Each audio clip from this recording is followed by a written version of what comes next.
Me encontraba en el puerto de cruceros, con mi equipaje preparado a mis pies, protegida del sol con gafas y crema solar, lista para embarcarme en las vacaciones que había anhelado con mi hijo y su esposa. Al menos eso creía, hasta que, de pronto, mi teléfono vibró con un mensaje. Mamá, hay un cambio de planes. No vendrás al crucero, solo llevaremos a la familia. En ese instante, mi interior se heló. Antes de continuar con este relato, te invito a verificar tu suscripción al canal y a compartir en los comentarios desde qué lugar nos sigues. Nos emociona saber el alcance de nuestras narraciones. Aún puedo rememorar el aroma salino de esa mañana.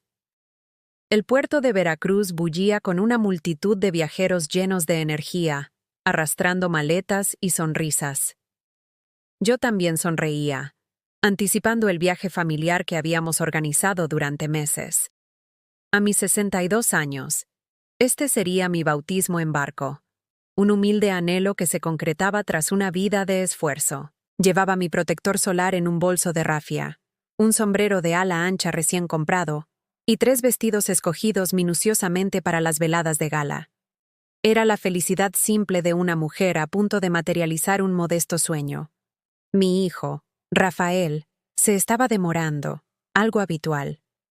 Desde que se unió en matrimonio con Patricia, la puntualidad se había convertido en una rareza. Me senté en una banca cercana al acceso de embarque y esperé, observando a las familias que llegaban, entusiastas, abrazándose, demostrando la unidad que yo imaginé para la nuestra. Fue entonces cuando mi celular vibró. El mensaje de Rafael decía: «Mamá, hay un cambio de planes. No viajarás con nosotros en el crucero. Patricia prefiere que seamos solo la familia. Te explicaremos mejor al regresar». Releí esas líneas incontables veces.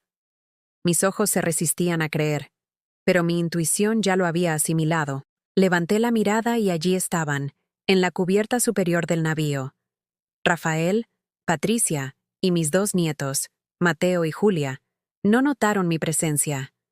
O tal vez sí, y decidieron ignorarme. Patricia, con su cabello rubio, sonreía mientras señalaba algo a los niños. Mi hijo miraba su móvil, quizás confirmando si yo había recibido su comunicado. Solo la familia. ¿Qué era yo entonces? ¿Un pariente lejano? ¿Una intrusa? No, yo era la mujer que lo había criado sin ayuda, que asumió 2 trabajos para asegurar su educación, que lo consolaba tras cada derrota en el fútbol. Mis manos temblaban incontrolablemente. Tomé mi equipaje y abandoné el puerto sin voltear. 40 minutos después, el taxi me dejó en casa. Entré al apartamento, que de acogedor se había vuelto frío y desangelado. Arrojé el bolso en el sofá y me dirigí a mi escritorio, donde guardaba documentos esenciales. En el segundo cajón, dentro de una carpeta azul, estaba el contrato de la vivienda de Rafael, la casa que yo les había comprado 5 años atrás al casarse. La misma casa donde no era bienvenida a cenar los fines de semana, porque Patricia necesitaba espacio para forjar su propio ambiente. La casa cuya hipoteca final había cubierto 2 meses antes con mis ahorros de jubilación y que, legalmente, seguía a mi nombre. Ellos nunca se habían preocupado por ese detalle administrativo. De hecho, Rafael siempre minimizaba. «Es solo papeleo, mamá. Lo arreglamos luego». ¿Y yo? Con ingenuidad, pensaba que era cuestión de tiempo para formalizar la transferencia. Ahora, comprendía que no era un descuido, sino una estrategia de conveniencia. Me sequé las lágrimas que habían comenzado a caer sin que lo notara. Respiré profundamente y llamé al doctor Marcelo. «Soy Elena Oliveira. ¿Recuerda la casa que adquirí para mi hijo?» «Sí, esa. Necesito conocer mis opciones legales». Mientras dialogaba con mi abogado, una tranquilidad inusual me invadió. No era pura indignación, aunque la sentía latente, sino una lucidez que nunca había experimentado. Era como si de repente todo encajara. Las justificaciones de Patricia sobre límites saludables, el creciente distanciamiento de Rafael, los comentarios de que yo era demasiado intensa con mis nietos, las excusas para no invitarme a celebraciones. Incluso la monotonía de mis regalos navideños recientes, una olla eléctrica, una tarjeta de una tienda departamental, no eran hechos aislados, sino un patrón diseñado para alejarme paulatinamente manteniendo solo lo que les era útil. Mi respaldo financiero, mi disponibilidad para emergencias y mi nombre en los documentos de una casa que no podían pagar por sí mismos. Me habían reducido a un rol, una cajera automática emocional y económica. El doctor Marcelo confirmó lo que ya sospechaba. La propiedad me pertenecía legalmente. Podía disponer de ella a mi antojo. Vender, rentar, modificar. Todo estaba a mi nombre, y no existía un compromiso de transferencia futura para Rafael. ¿Cuánto tiempo tomaría concretar una venta?, pregunté, sorprendida por la firmeza de mi propia voz. Con un comprador seguro, 2 semanas, quizás menos, si aceleramos el proceso. El crucero duraría 10 días. Abrí mi laptop y redacté un correo urgente a Teresa, mi amiga agente inmobiliaria. Necesito vender una casa rápidamente. Es una cuestión de dignidad. Esa noche no derramé más lágrimas. Preparé un té de manzanilla, me senté en el balcón y contemplé la metrópoli de Guadalajara iluminada. Por primera vez en años, mi mente no giraba en torno a Rafael, Patricia o mis nietos. Pensaba en mí. ¿Quién era yo antes de definirme como la madre de Rafael o la abuela de los niños? Recordé a la Elena que disfrutaba bailar, que soñaba con visitar París, que tenía amistades e intereses propios. La Elena que había sido borrada progresivamente para dar paso a una versión conveniente de mí misma. Una que encajaba sin molestar en los márgenes de sus vidas. El mensaje en el puerto no fue solo la exclusión de un viaje, fue la confirmación brutal de que para ellos yo ya no era esencial, sino prescindible. Un extra, no familia. Si así querían jugar, yo también tenía mis cartas y era el momento de utilizarlas. Abrí mi diario y comencé a planificar, no por deseo de venganza, aunque sentía un amargo sabor a justicia, sino por supervivencia y amor propio.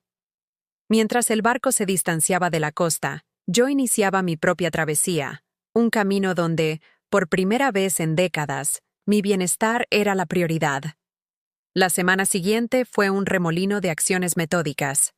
Teresa, mi agente, encontró una pareja interesada en solo 3 días. Jóvenes, sin hijos, con liquidez inmediata. Agendamos una visita. Necesitaba un pretexto para entrar a la casa, ya que, si bien era mía legalmente, ellos la consideraban su hogar. Utilicé la llave de emergencias que siempre conservé, sintiendo una extraña sensación de estar irrumpiendo en un espacio que, si bien me pertenecía en papel, no tenía cabida en sus afectos. Vengo a recoger unas plantas para cuidarlas mientras viajan, le dije a la vecina curiosa que me observaba. Ella sonrió, convencida. Al fin y al cabo, todos me veían como la madre ejemplar y dedicada de Rafael. Una vez dentro, fui recibida por el silencio y los recuerdos. Rememoré la alegría de entregarles las llaves, el abrazo emotivo de Rafael, las lágrimas de Patricia. ¿Cómo esa felicidad se había desvanecido en un solo la familia tan rápidamente? Al recorrer las estancias, noté las evidencias de mi exclusión gradual. En las fotografías murales, mi imagen era cada vez menos visible. En los últimos retratos, había desaparecido. En los estantes, no había rastro de los libros que les había obsequiado. Incluso la colcha que tejí para ellos estaba guardada, reemplazada por una comprada en una tienda genérica. En el estudio de Rafael, abrí los cajones en busca de documentos relacionados con la propiedad. Fue allí donde encontré un sobre con el membrete de un bufete de abogados. Dentro, un borrador de un acuerdo de transferencia de propiedad, con fecha de 3 meses atrás, nunca firmado ni presentado a mí. El contenido era explícito. Planeaban exigir la transferencia de la casa a su nombre, tan pronto como se liquidara la hipoteca, es decir, hacía 2 meses. Algo se lo impidió. Quizás temieron que no aceptaría fácilmente o esperaban el momento oportuno para abordarme estando vulnerable emocionalmente. Guardé el documento como prueba. No necesitaba más argumentos, pero esto confirmaba mi sospecha. No fue olvido, fue una táctica. Al día siguiente, la pareja interesada visitó la vivienda. Camila y Roberto, ambos profesionales de la medicina, se enamoraron del lugar. Es perfecta para nosotros, comentaron, ignorando el drama oculto entre esas paredes. Hicieron una propuesta por encima del valor de mercado, con pago en efectivo y un cierre en solo una semana. ¿Estás absolutamente segura de esto, Elena?, preguntó Teresa al firmar los primeros documentos. Nunca he estado más segura, respondí, asombrándome por mi propia convicción. El doctor Marcelo se encargó de la logística legal, explicando que, como propietaria registrada, yo tenía pleno derecho a vender. No pueden alegar desconocimiento, ya que la titularidad siempre fue clara, me explicó. La transacción se completó en un tiempo récord. El dinero fue depositado en mi cuenta, y los nuevos dueños recibirían las llaves el 27 de julio, justo un día antes del retorno del crucero. Quedaba un último asunto. ¿Qué encontrarían al volver? No quería simplemente huir. Quería que comprendieran la magnitud de sus decisiones. Así que escribí una misiva. Rafael y Patricia, la casa que consideraban su hogar ha sido vendida. Legalmente siempre fue mía, como sabían bien, y también que terminé de pagar la hipoteca hace 2 meses usando mi jubilación. Al recibir su mensaje donde me excluían por no ser suficiente familia para el viaje, finalmente comprendí mi posición en sus vidas.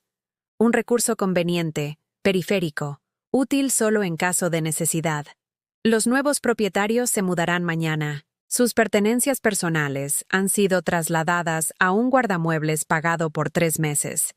La dirección y la llave están en posesión del doctor Marcelo Almeida, cuyos datos adjunto.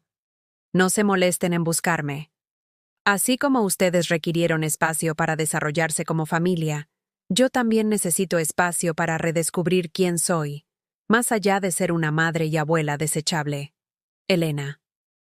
Guardé la carta en un sobre y la deposité en la mesa de la cocina, donde inevitablemente la verían primero, junto a una copia de la escritura y el contrato de venta. La noche previa a la entrega de llaves, hice algo que no hacía en años: bailar. Puse a Elis Regina en mi móvil y giré por la sala vacía, despojada de muebles, de las sonrisas fingidas en las fotos, limpia de las verdades silenciadas. Tu familia está ahora sin hogar, susurré al eco del espacio desocupado. Aquel baile no era un festejo de represalia, sino un ritual de liberación. Por años me había definido por los roles que asumía en las vidas ajenas: madre de Rafael, suegra de Patricia, abuela de Mateo y Julia, cajera automática emocional. Siempre ejemplar, siempre dispuesta, nunca un estorbo. Mientras giraba, sentí cómo el peso de esos roles se desprendía. Cada vuelta me devolvía una parte de la Elena que fui, la que tenía sus propios sueños, intereses, una vida más allá de servir. Al día siguiente, entregué las llaves a Camila y Roberto. Estaban radiantes, hablando de planes de decoración y de convertir la habitación extra en una oficina compartida. La energía de esta casa es especial, dijo Camila. Se percibe mucho amor aquí. Lo hubo, respondí. Pero no todo amor sobrevive a la conveniencia. Ella me miró sin entender, pero sonrió. Yo también sonreí, por primera vez en días, con genuina autenticidad. Al cruzar el portón por última vez, sentí una mezcla inefable. No era paz, ni revancha, ni pena. Era el doloroso alivio de aceptar la realidad tal cual era, sin las ilusiones que había mantenido. Regresé a mi apartamento en la Ciudad de México e hice una llamada. María, le dije a mi hermana, ¿y si hacemos ese viaje a París que siempre quisimos? ¿Qué tal el próximo mes? Colgué antes de que pudiera responder y le envié los boletos que había comprado esa misma mañana. Era hora de vivir mis propios sueños, no solo financiar los de otros. Esa noche, Dormí profundamente por primera vez desde el incidente en el puerto, sin sobresaltos ni la opresión en el pecho que me había acompañado. Mientras el barco retornaba lentamente, yo me distanciaba emocionalmente del puerto de Veracruz. Ellos planeaban volver a una vida que ya no existía. Yo me preparaba para una vida que recién comenzaba. El vuelo a París salía en 30 días, tiempo suficiente para organizar mi existencia y observar de lejos las repercusiones de mi acción. No por crueldad, sino porque necesitaba confirmar que esto era la nueva realidad. No una pesadilla pasajera, una realidad construida por años de autonegación. 3 días antes del regreso del crucero, recibí un mensaje de Rafael. Mamá, te extrañamos. Los niños preguntan por ti a diario. No veo la hora de enseñarte las fotos. Sonreí con amargura ante la pantalla. La hipocresía era tan manifiesta que casi brillaba a través de las palabras. Ninguna excusa por la exclusión. Ningún reconocimiento del daño. Solo la continuación del guión donde yo debía actuar como la madre indulgente, siempre lista para perdonar. No respondí. Cada notificación ignorada era un pequeño gesto de rebeldía contra décadas de disponibilidad incondicional. Al día siguiente, llegó otro mensaje, esta vez de Patricia. Elena, te trajimos unos exquisitos chocolates belgas. Julia los eligió para su abuela. De nuevo, lo dejé en visto. El silencio era mi única opción, pues si empezaba a hablar, temía no poder parar. Aún no estaba lista para ese enfrentamiento. A 24 horas del desembarco, Rafael me llamó. Lo dejé ir al buzón de voz. Mamá, me preocupa que no contestes. ¿Estás bien? Llegamos mañana a las 6 de la tarde. ¿Podemos ir a cenar? Los niños te echan de menos. La preocupación en su tono parecía auténtica, lo que hacía todo más desconcertante. ¿Cómo podía haberme excluido con tanta frialdad y luego actuar como si nada hubiera pasado? Parecía que vivíamos en dimensiones separadas. El día del desembarco, me levanté temprano y fui a una cafetería cerca del puerto. A lo lejos, divisé el imponente barco blanco aproximándose a la costa. En algún lugar de esa estructura flotante estaban quienes un día llamé familia. Pedí un café doble y observé el ajetreo creciente. Familias esperando ansiosas, conductores con carteles, vendedores. A las 18:15 vi a Rafael, Patricia y los niños bajando. Estaban bronceados, sonrientes, cargados de compras. Julia llevaba un peluche nuevo. Mateo, una camiseta caribeña. Parecían la estampa perfecta de la felicidad familiar. Me di la vuelta antes de que pudieran verme.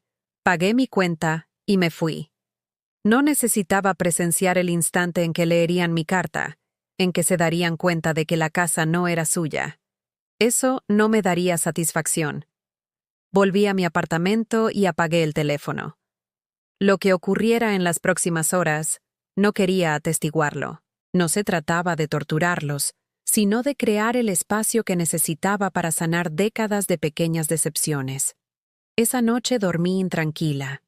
Una parte de mí aún sentía remordimiento, condicionada a anteponer sus necesidades. Pero otra parte, la que se fortalecía, sabía que había hecho lo correcto. A las 7:43 de la mañana siguiente, sonó el timbre. Miré por la mirilla. Era Rafael, solo, con profundas ojeras y pálido. Abrí la puerta sin decir nada. ¿Cómo pudiste? Fue su primera frase, con la voz quebrándose entre la rabia y la incredulidad. Vendiste nuestra casa sin consultarnos. No era nuestra casa, Rafael. Era mía. Siempre lo fue. Está en el contrato que nunca te tomaste la molestia de leer. Se pasó las manos por el cabello, desorientado. Pero vivíamos ahí. Teníamos una vida. Los niños crecieron en esa casa. Yo planeaba viajar con ustedes, ser parte de la familia. Es curioso cómo cambian los planes, ¿verdad? Fue solo un viaje, mamá. Uno solo. No, Rafael, fue la culminación. Fue cuando entendí mi verdadero lugar en tu vida. Conveniente cuando me necesitas, desechable cuando estorbo. Se desplomó en el sofá, agotado. ¿Dónde viviremos ahora? ¿Pensaste en los niños? Esa pregunta me encendió. Décadas de sacrificios, de priorizar sus necesidades. Y su principal preocupación no era mi dolor, sino la incomodidad que yo había generado. Tienen 3 meses de alquiler pagado, tiempo suficiente para reubicarse. Y sí, pensé en los niños. Pensé en el tipo de adultos que se convertirán viendo cómo tratan a su propia madre. Rafael me miró como si fuera una desconocida. En cierto modo, lo era.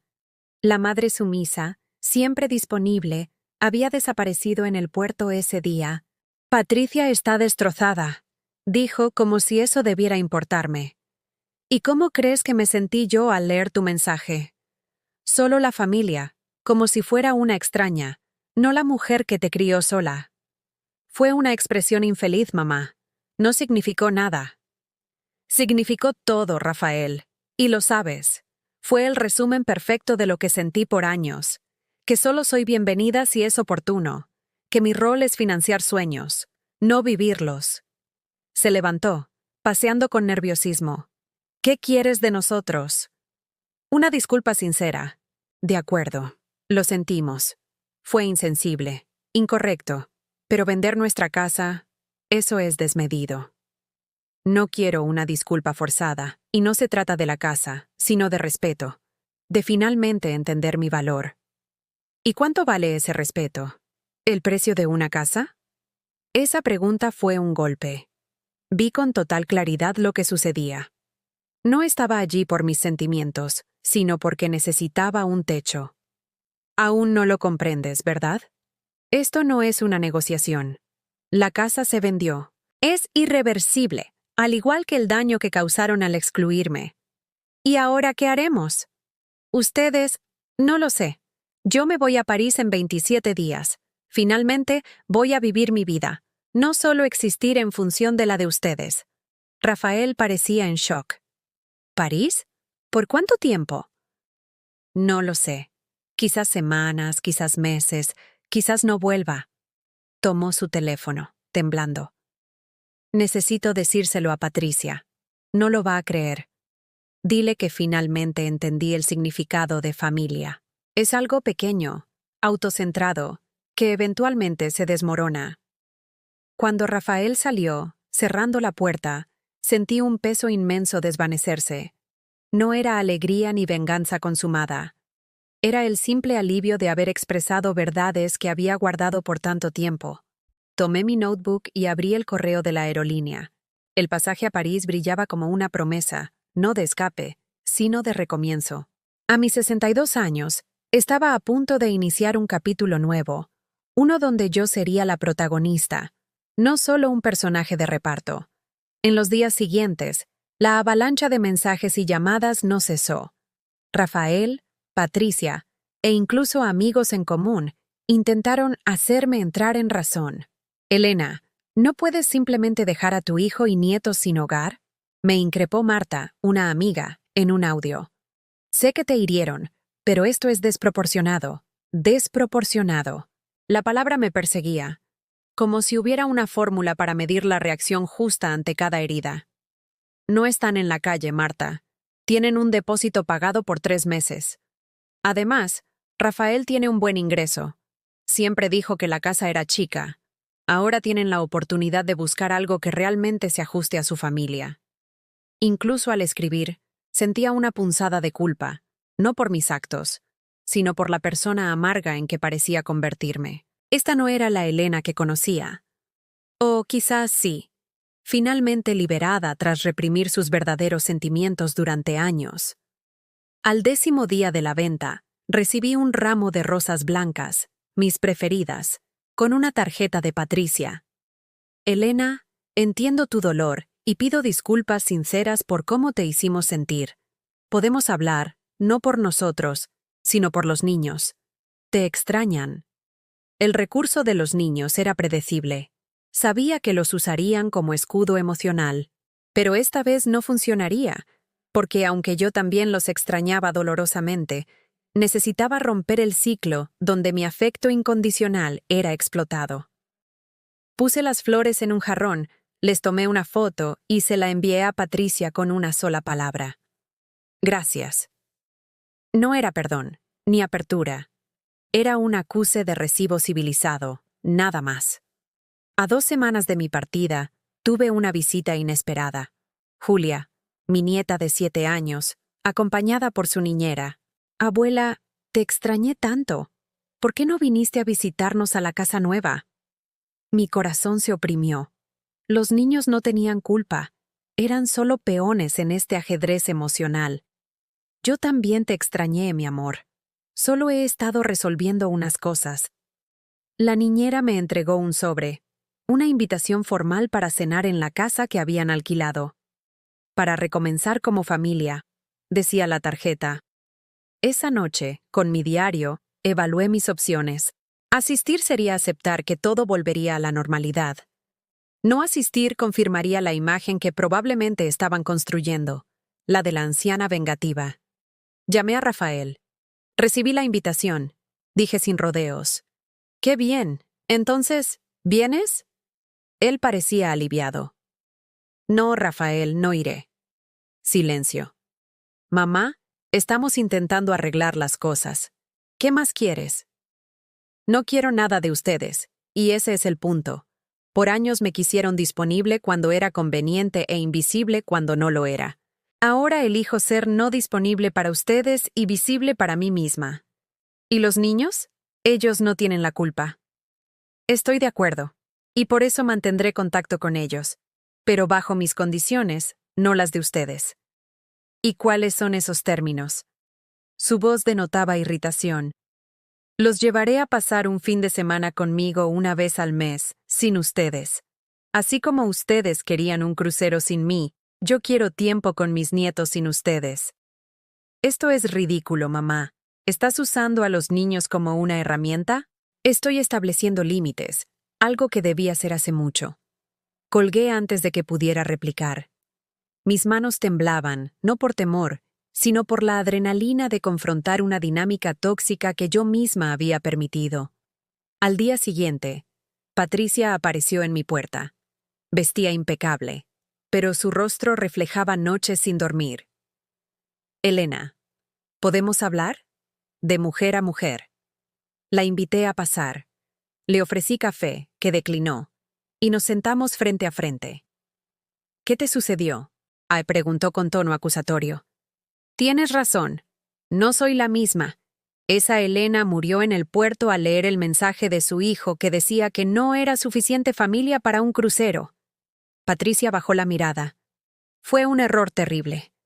Estábamos tensos con los preparativos, mi madre enferma. Fue una decisión impulsiva.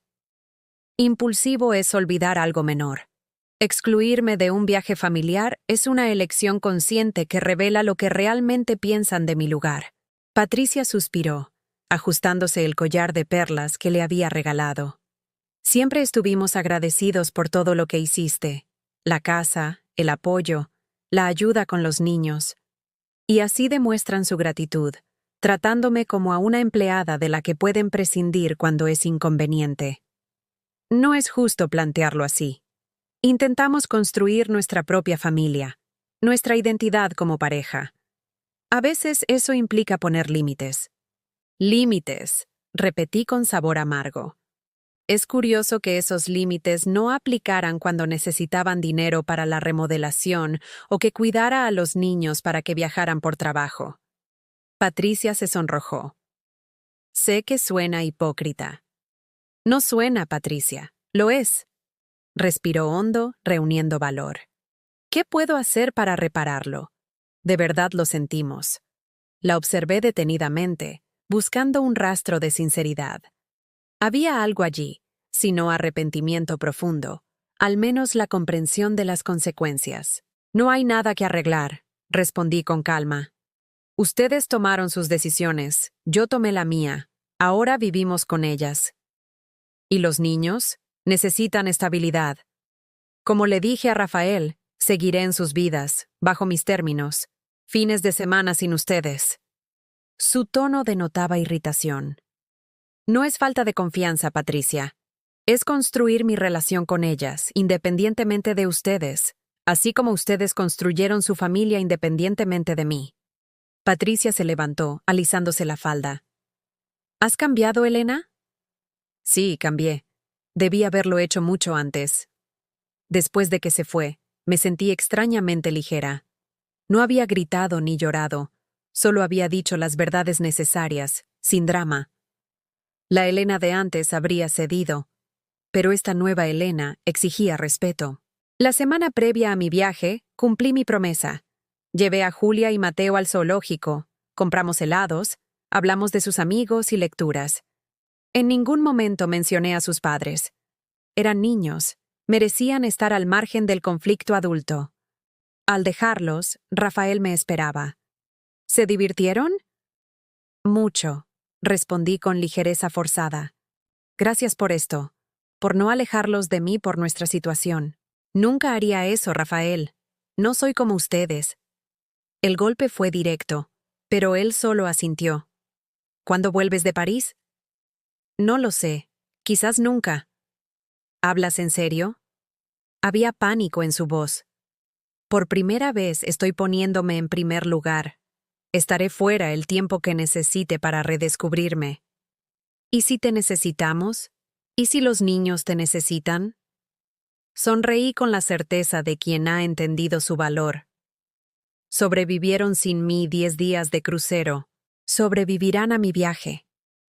La noche antes de volar, abrí la caja de recuerdos de Rafael. Fotos, dibujos, su primer zapato.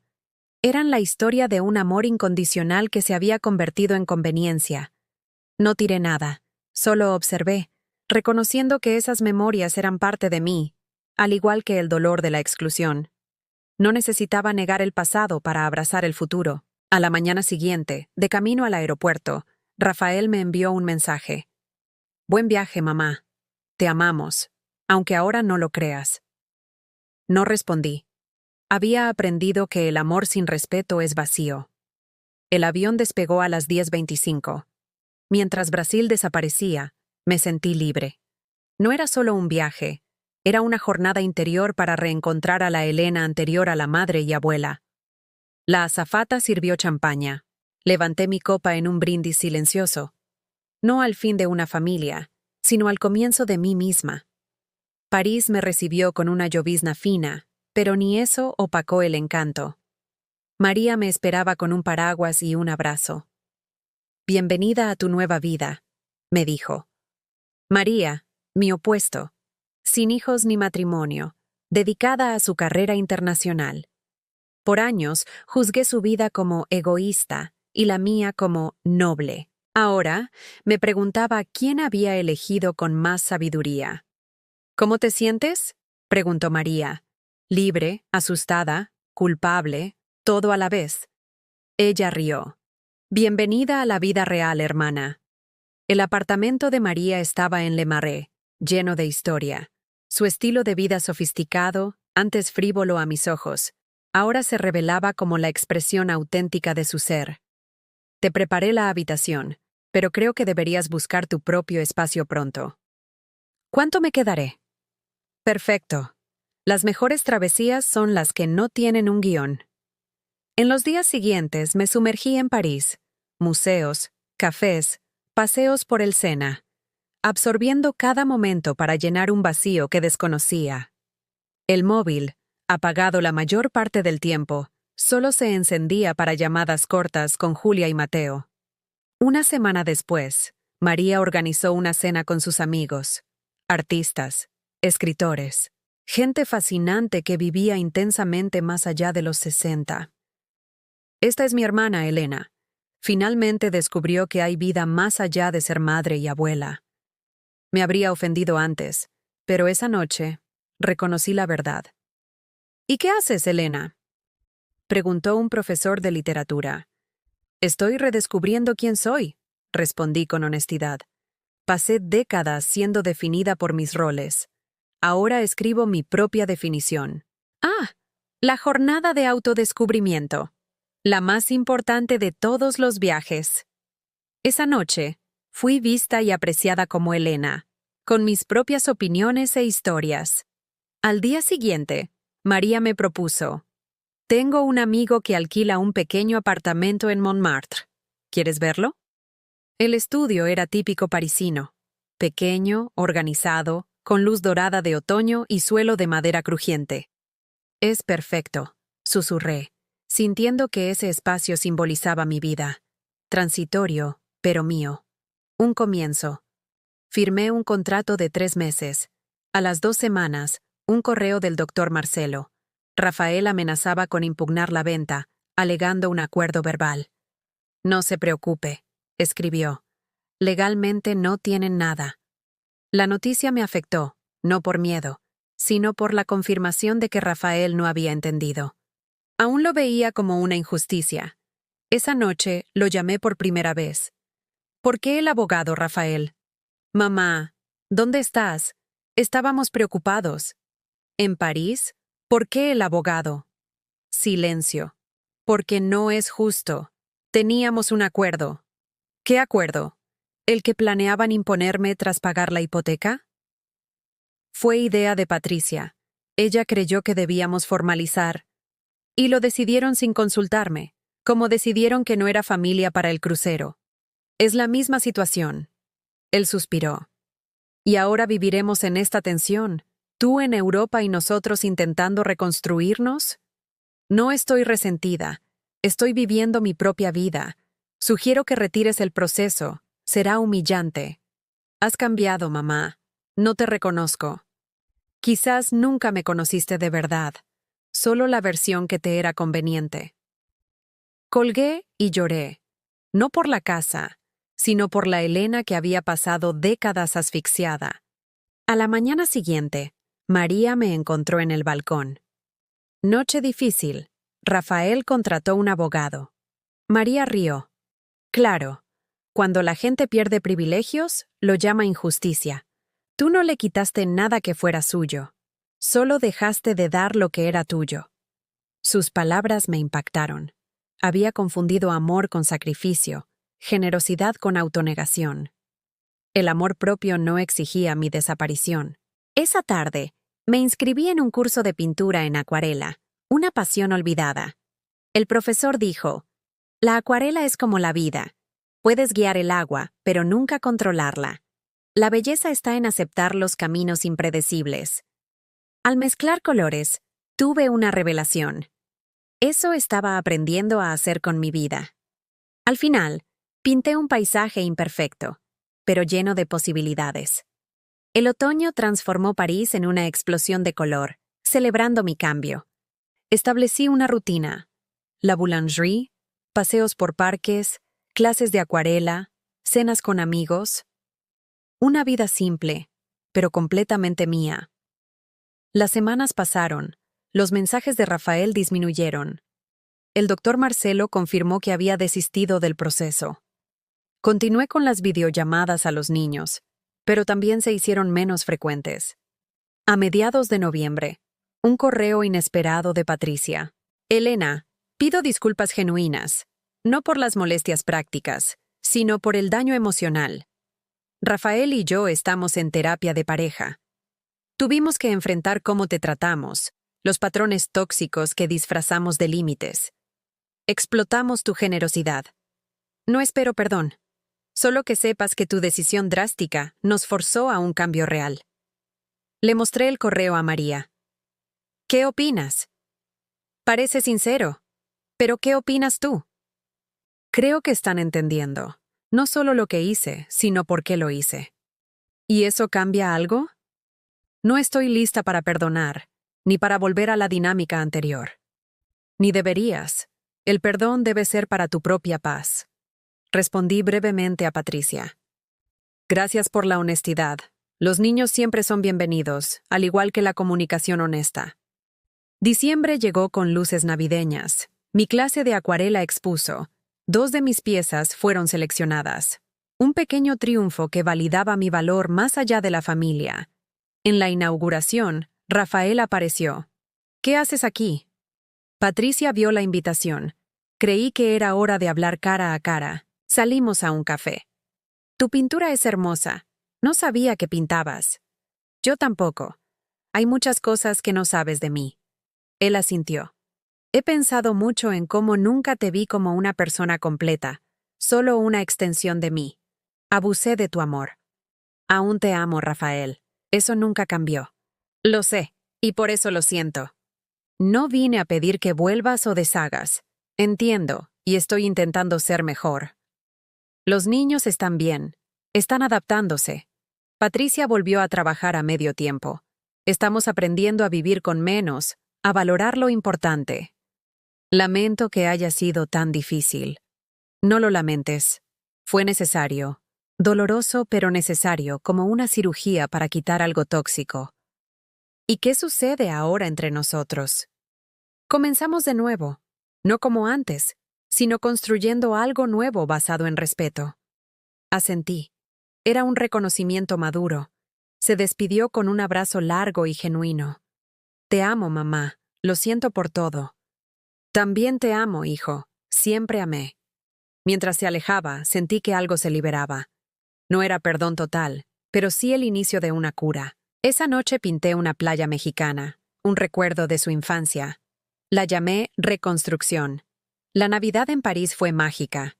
En la mañana, la videollamada con la familia fue fácil. Patricia, más auténtica, me mostró su casa nueva, más pequeña pero acogedora. ¿Cuándo vuelves, abuela?, me preguntó Mateo. Aún no lo decido.